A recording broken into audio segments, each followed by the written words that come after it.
प्रभु की स्तुति। आप इस चैनल को रोजाना सुनकर 1 साल में बाइबल पढ़ सकते हैं। Please subscribe and support. आज के बाइबल अध्याय। होशे भविष्यवक्ता की पुस्तक अध्याय 3। होशे भविष्यवक्ता की पुस्तक अध्याय 3। फिर यहोवा ने मुझसे कहा, अब जाकर ऐसी एक स्त्री से प्रीति कर जो व्यभिचारिणी होने पर भी अपने प्रिय की प्यारी हो, क्योंकि उसी भांति यद्यपि इस्राएली पराये देवता की ओर फेरते और दाख की टिकियों से प्रीति रखते हैं, तो भी यहोवा उनसे प्रीति रखता है।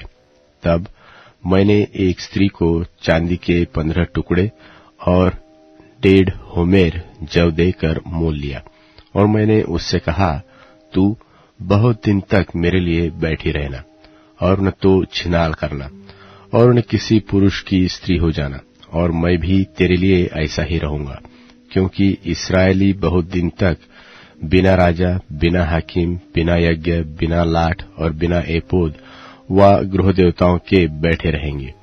उसके बाद वे अपने परमेश्वर यहोवा और अपने राजा दाऊद को ढूंढते लगेंगे, और अंत के दिनों में यहोवा के पास और उसकी उत्तम वस्तु के लिए थरथराते हुए आएंगे। होशे भविष्यवक्ता की पुस्तक अध्याय 4।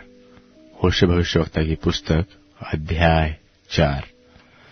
हे इस्राएलियों, यहोवा का वचन सुनो।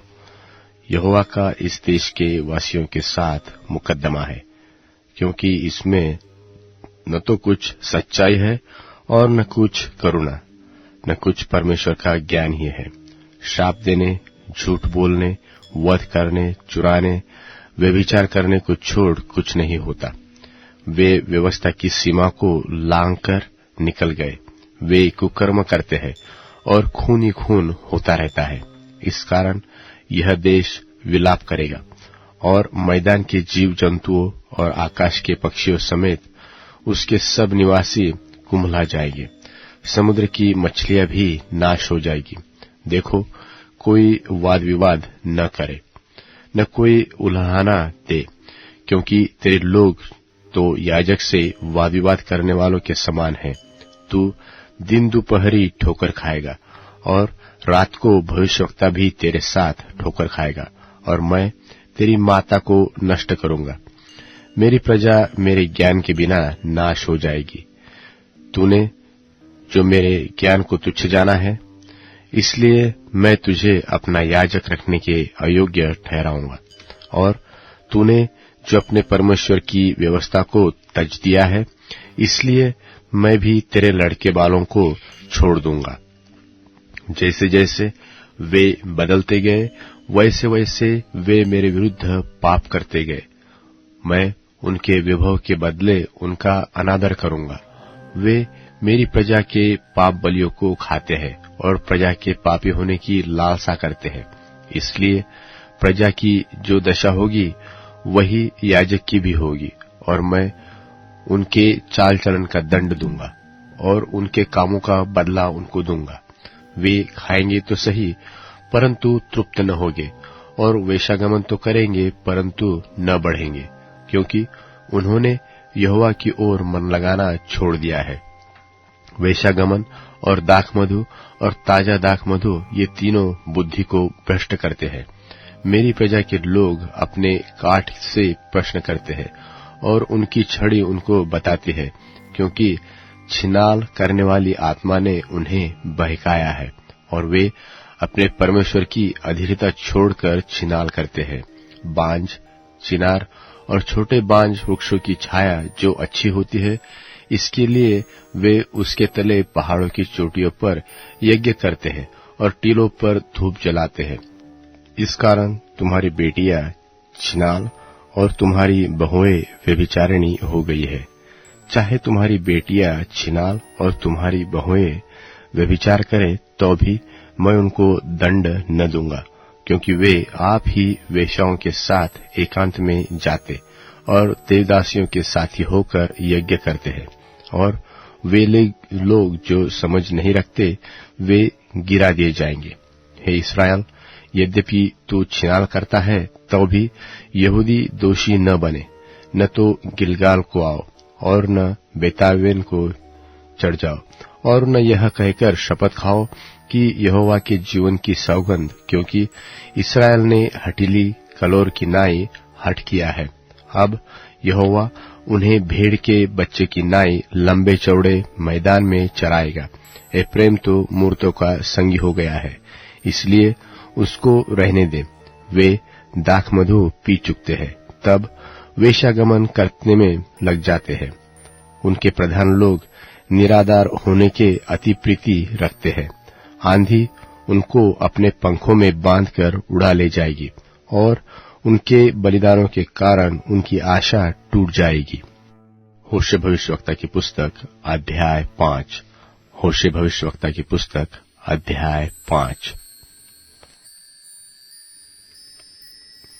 हे याजकों, यह बात सुनो, और हे इस्राएल के सारे घराने ध्यान देकर सुनो, और हे राजा के घराने तुम भी कान लगाओ, क्योंकि तुम पर न्याय किया जाएगा। क्योंकि तुम मिस्पा में फंदा और ताबोर पर लगाया हुआ जाल बन गए हो। उन बिगड़े हुओं ने घोर हत्या की है, इसलिए मैं उन सबों को ताड़ न दूंगा। मैं एप्रैम का भेद जानता हूं, और इस्राएल की दशा मुझसे छिपी नहीं है। हे एप्रैम, तूने छिनाल किया और इस्राएल अशुद्ध हुआ। उनके काम उन्हें अपने परमेश्वर की ओर फिरने नहीं देते, क्योंकि छिनाल करने वाली आत्मा उनमें रहती है और यहोवा का ज्ञान उनमें नहीं है, और इस्राएल का गर्व उसके सामने ही साक्षी देता है। और इस्राएल और एप्रैम अपने अधर्म के कारण ठोकर खाएंगे, और यहूदा भी उनके संग ठोकर खाएगा। वे अपनी भेड़ बकरियां और गाय बैल लेकर यहोवा को ढूंढने चलेंगे, परंतु वह उनको न मिलेगा, क्योंकि वह उनके पास से अंतर्धान हो जाएगा। वे जो व्यभिचार के लड़के जने हैं, इसमें उन्होंने यहोवा का विश्वासघात किया है। इस कारण अब चांद उनके और उनके भागों के नाश का कारण होगा। गिबा में नरसिंगा और रामा में तुरही फूंको, बेतावेन में ललकार करो कि हे बंजामिन, अपने पीछे देख। एप्रैम न्याय के दिन में उजाड़ हो जाएगा। जिस बात का होना नियुक्त किया गया है, उसी का संदेश मैंने इस्राएल के सब गोत्रों को दिया है। यहूदा के हाकिम उनके समान हुए हैं, जो सिवाना बढ़ा लेते हैं। मैं उन पर अपनी जलजलाहट जल की नाई उंडेलूंगा। एप्रैम पर अंधेर किया गया है, और वह मुकद्दमा हार गया है, क्योंकि वह उस आज्ञा के अनुसार जी लगाकर चला। इसलिए मैं एप्रैम के लिए कीड़े और यहूदा के घराने के लिए सड़ाहट के समान हूंगा। जब एप्रैम ने अपना रोग, यहूदा ने अपना घाव देखा, तब एप्रैम अश्शूर के पास गया और यारेब राजा से कहला भेजा, परंतु वह न तुमको चंगा कर सकता है और न तुम्हारा घाव अच्छा कर सकता है। मैं एप्रैम के लिए सिंह और यहूदा के घराने के लिए जवान सिंह बनूंगा। मैं आप ही उन्हें फाड़ कर ले जाऊंगा, और जब मैं उठा ले जाऊंगा, तब मेरे पंजे से कोई छुड़ा न सकेगा।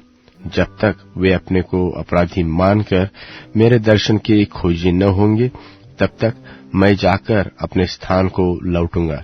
जब वे संकट में पड़ेंगे, तब जी लगाकर मुझे ढूंढने लगेंगे। यूहन्ना की पहली पत्री 4 अध्याय। हे प्रियो, हर एक आत्मा की प्रतीति न करो, वरन आत्माओं को परखो कि वे परमेश्वर की ओर से हैं कि नहीं, क्योंकि बहुत से झूठे भविष्यद्वक्ता जगत में निकल खड़े हुए हैं। परमेश्वर का आत्मा तुम इसी रीति से पहचान सकते हो कि जो कोई आत्मा मान लेती है कि यीशु मसीह शरीर में होकर आया है, वह परमेश्वर की ओर से है, और जो कोई आत्मा यीशु को नहीं मानती, वह परमेश्वर की ओर से नहीं। और वही तो मसीह के विरोधी की आत्मा है, जिसकी चर्चा तुम सुन चुके हो कि वह आने वाला है और अब भी जगत में है। हे बालको, तुम परमेश्वर के हो और तुमने उन पर जय पाई है, क्योंकि जो तुम में है वह उससे जो संसार में है बड़ा है। वे संसार के हैं, इस कारण वे संसार की बातें बोलते हैं और संसार उनकी सुनता है। हम परमेश्वर के हैं। जो परमेश्वर को जानता है वह हमारी सुनता है, जो परमेश्वर को नहीं जानता वह हमारी नहीं सुनता। इसी प्रकार हम सत्य की आत्मा और भ्रम की आत्मा को पहचान लेते हैं। हे प्रियो, हम आपस में प्रेम रखें, क्योंकि परमेश्वर प्रेम से है, और जो कोई प्रेम करता है वह परमेश्वर से जन्मा है और परमेश्वर को जानता है। जो प्रेम नहीं रखता वह परमेश्वर को नहीं जानता, क्योंकि परमेश्वर प्रेम है।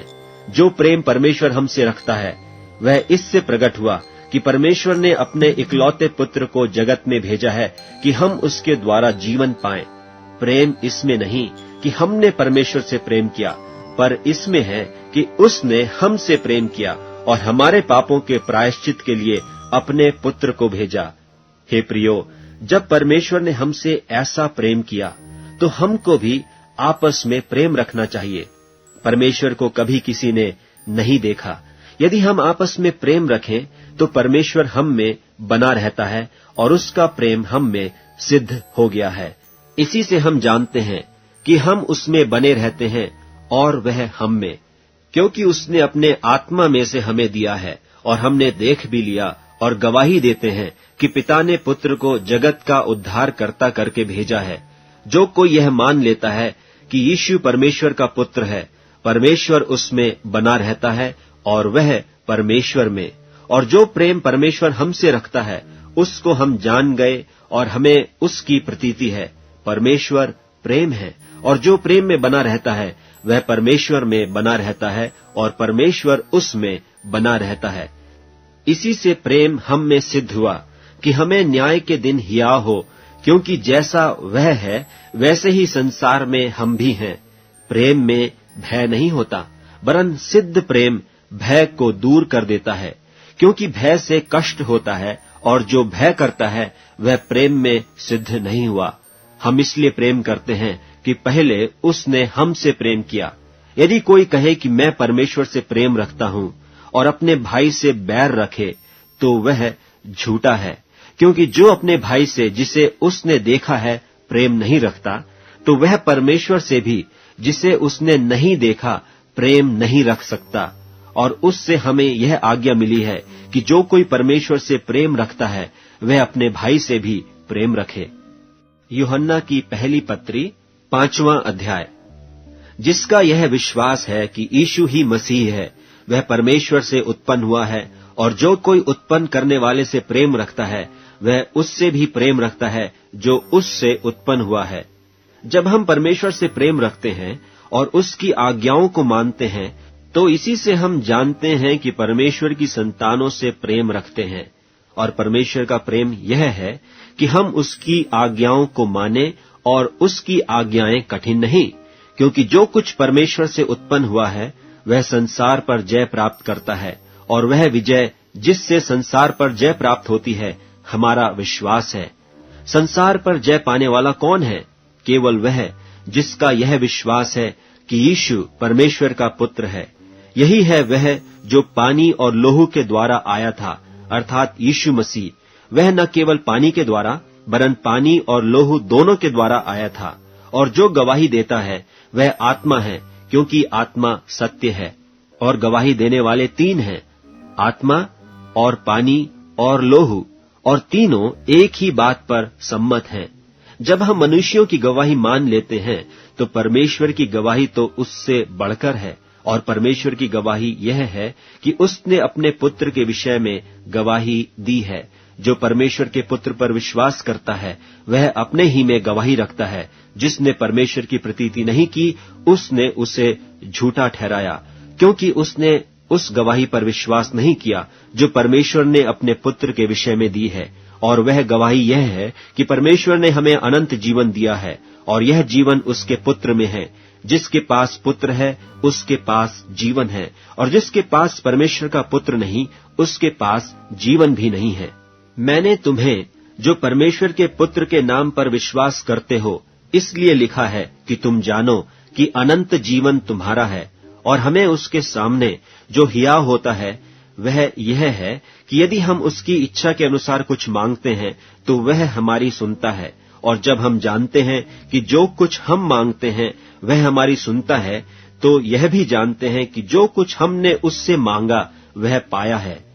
यदि कोई अपने भाई को ऐसा पाप करते देखे जिसका फल मृत्यु न हो, तो विनती करे और परमेश्वर उसे उनके लिए जिन्होंने ऐसा पाप किया है जिसका फल मृत्यु न हो जीवन देगा। पाप ऐसा भी होता है जिसका फल मृत्यु है। इसके विषय में मैं विनती करने के लिए नहीं कहता। सब प्रकार का अधर्म तो पाप है, परंतु ऐसा पाप भी है जिसका फल मृत्यु नहीं। हम जानते हैं कि जो कोई परमेश्वर से उत्पन्न हुआ है वह पाप नहीं करता, पर जो परमेश्वर से उत्पन्न हुआ उसे वह बचाए रखता है और वह दुष्ट उसे छूने नहीं पाता। हम जानते हैं कि हम परमेश्वर से हैं और सारा संसार उस दुष्ट के वश में पड़ा है, और यह भी जानते हैं कि परमेश्वर का पुत्र आ गया है और उसने हमें समझ दी है कि हम उस सच्चे को पहचाने और हम उसमें जो सत्य है अर्थात उसके पुत्र यीशु मसीह में रहते हैं। सच्चा परमेश्वर और अनंत जीवन यही है। हे बालकों, अपने आप को मूर्तों से बचाए रखो। नीतिवचन अध्याय 4।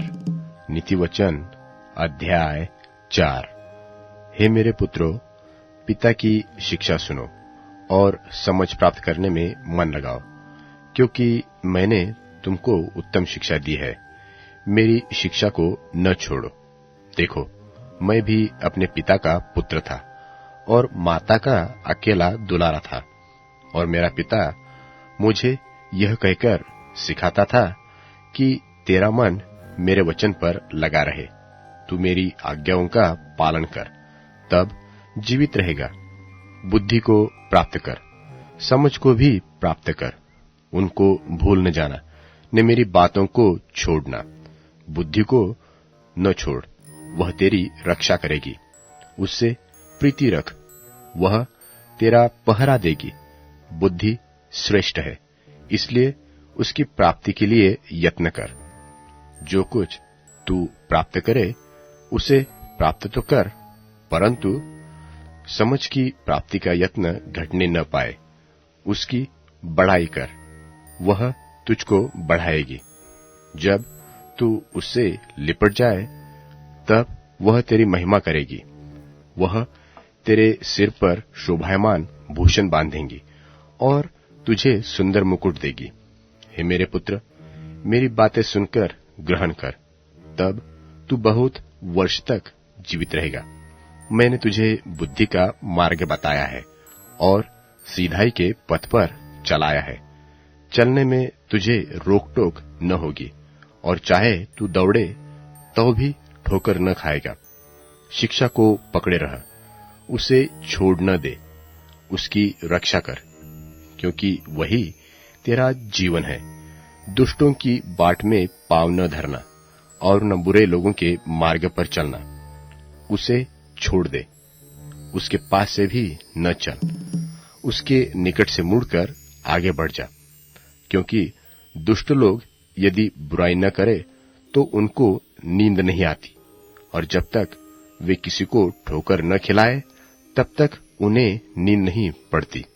वे तो दुष्टता से कमाई की हुई रोटी खाते हैं और उपद्रव के द्वारा पाया हुआ दाख मधु पीते हैं, परंतु धर्मियों की चाल उस चमकती हुई ज्योति के समान है जिसका प्रकाश दोपहर तक अधिक अधिक बढ़ता रहता है।